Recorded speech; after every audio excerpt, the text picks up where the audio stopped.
अपना चेक जो है वो खुद लिखते हैं, क्योंकि बहुत सारी हैंडलिंग होती है, मानसिकता रहती है, तो मैं उसके फायदे का सोचता था। 10-10 फीस के 10 गड्ढे खोल लिए तो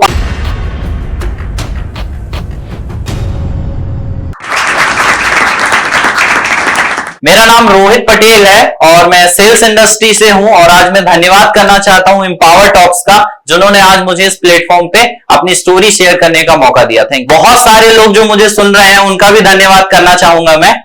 और मैं आज अपनी स्टोरी यहाँ पे आप सभी को बताना चाहता हूं। मैं एक गांव से हूं, भेड़ाघाट धुआंधार।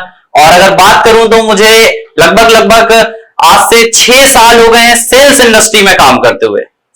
दोस्तों मैं बात करूं तो सेल्स के जो लोग होते हैं ना वो टाइगर होते हैं, और सेल्स का जो काम है ना वो टाइगर का काम है।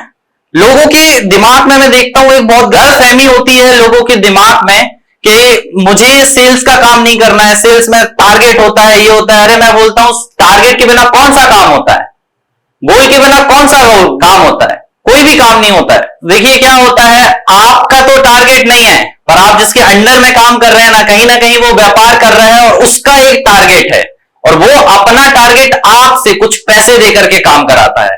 पर आप अगर काम करना चाहते हैं तो अपना खुद का डिसाइड करिए। एक सेल्स एक ऐसा काम है, मैं अगर बात करूं तो जब मैं सेल्स इंडस्ट्री में आया था तो मुझे कुछ नहीं आता था, ऐसा कुछ ज्यादा चीजें नहीं आती थी। पर वहां पे सबसे बड़ी चीज जो मुझे मतलब अंदर से एक आया कि इस सेल्स में जाना चाहिए, उसका रीजन सबसे बड़ा ये था कि सेल्स में स्काई नहीं, आपका यूनिवर्स जो है वो लिमिट है। आप अपना चेक जो है वो खुद लिखते हैं, आप अपना टारगेट खुद डिसाइड करते हैं कि आपको कितना अर्न करना है, आपको कितना पैसा चाहिए। आप डिसाइड करिए कि आपको कितना ज्यादा अर्न करना है, कितना पैसा चाहिए। और अगर ऐसी पावर आपके पास हो तो आप कितना लिखेंगे, आप उतना लिखेंगे जितना आपको चाहिए होता है। पर अगर आप किसी के अंदर जॉब करते हैं, और मैंने कभी जॉब के बारे में नहीं सोचा कि मैं कहीं किसी के अंडर पे जॉब करूंगा, मैंने सिर्फ एक ही चीज सोची कि मुझे आज सेल्स इंडस्ट्री पे ही बढ़ना है, क्योंकि सेल्स एक ऐसा प्रोफेशन है जो सब कुछ दे सकता है जो आपको चाहिए, जो आपकी जरूरत नहीं है दोस्तों, चाहिए। मैंने सही बोला दोस्तों। मैंने ज्यादातर जो काम किया है वो सेल्स में लोगों के घर जाकर के काम किया है। लोगों की बहुत सारी हैंडलिंग होती है, मानसिकता रहती है। और सबसे मेन मैं आपको यहाँ पे बताना चाहूंगा एक बात और, कि अगर आपको कभी भी ऐसा लगता है, देखिए क्या होता है, हम वो काम करना ज्यादा पसंद करते हैं जो हमें अच्छा लगता है।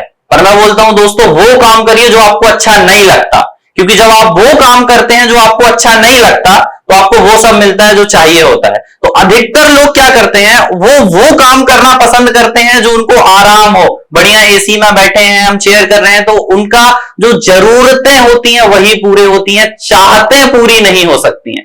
तो चाहते हैं अगर आपको कभी पूरी करनी है तो एक सेल्स ही एकमात्र ऐसी इंडस्ट्री होती है, और सेल्स एक ऐसा प्रोफेशन है जो आपकी जरूरतें नहीं, चाहतें पूरी कर सकता है।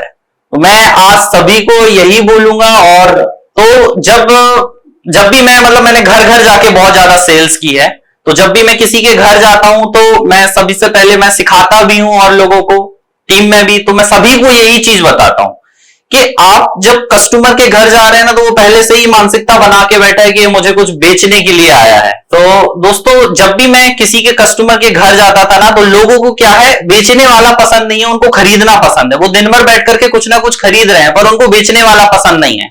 तो कुछ ऐसी चीजें हैं जो आपको ध्यान में रखनी पड़ती हैं, या मैं ध्यान में रखता था जब मैं करता था।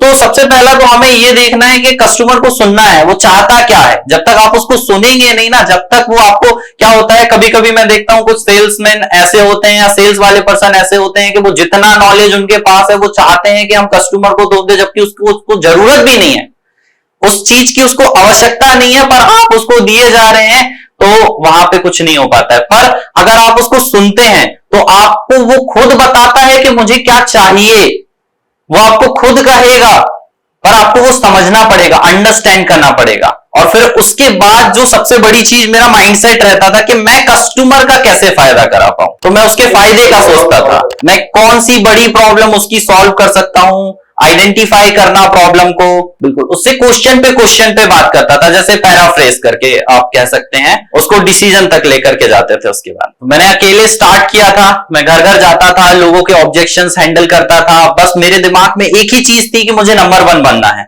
मुझे अपना चेक अपने हाथों से लिखना है। मैं जब तक बैठता था, जब तक कस्टमर मान नहीं जाता था, ऑब्जेक्शंस आते थे कस्टमर के, कस्टमर को हैंडल करता था, समझता था, और ऐसे ऐसे करके धीरे धीरे धीरे धीरे मैं एक टीम लीडर बना। बहुत बड़े बड़े ब्रांड्स के साथ में मैंने काम किया, टीम लीडर बना। टीम लीडर बन के मैंने टीम को भी वही सिखाया जो मैंने किया।